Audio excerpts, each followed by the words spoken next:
Hello, আমার channel থেকে সকলকে স্বাগত জানাই। আশা করি সবাই ভালো আছো, আমিও ভালো আছি। লাইক কমেন্ট করতে ভুলবে না, অবশ্যই সাবস্ক্রাইব করে দেবে আমার চ্যানেলটা।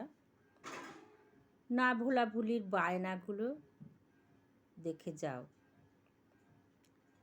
আর শুনে যাও। ভুলতে পারিনি তোমার মুচকি হাসিটা ও মা, ভুলতে পারিনি ওই আম গাছের দোলনাটারে। এই গরমের দিনে কেমন দুলতাম, আর সেই দিন সেটা ছিল পুকুর পাড়ে। ভুলতে পারিনি খুব কম কথা বলে সংসারে তোমার টুকটাক কাজ করেই চলা। ভুলতে পারিনি তোমার ওই ভাঙা বাড়ি ছাড়িয়ে পুকুর ঘাটে বাসন ধুতে যাওয়া। না গেলে তো পারতে, ওটা যে তোমার মায়া।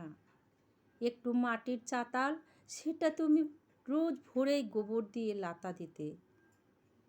আমি বারবার নিষেধ করতাম, এত কষ্ট করার কি আছে, বলতে মা লক্ষ্মী ঠান্ডা হবে।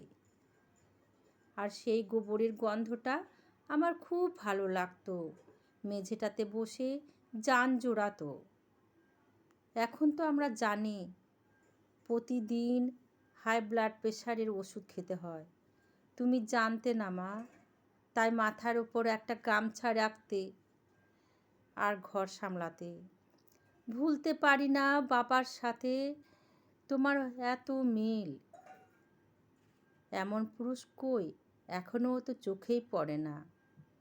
শেষের দিন কেন মা তুমি ওভাবে চলে গেলে? কোনো দিন তোমার চোখে জল দেখিনি, কেবল ওই দিনই দেখেছিলাম ছলো ছলো চোখ। ভুলতে পারিনি সাঁতার দেওয়া পুকুরে ঘোলা জল, আর কোনো এক বউ কলসি কাঁখে টিউবওয়েল ভাঙা, জল নেই ফিরে যাওয়া দৃশ্য। এই গরমে রোদের কথা দূরে থাক, ছুট দেওয়া বাগানে আম ভাঙবে ভাগ নিতে।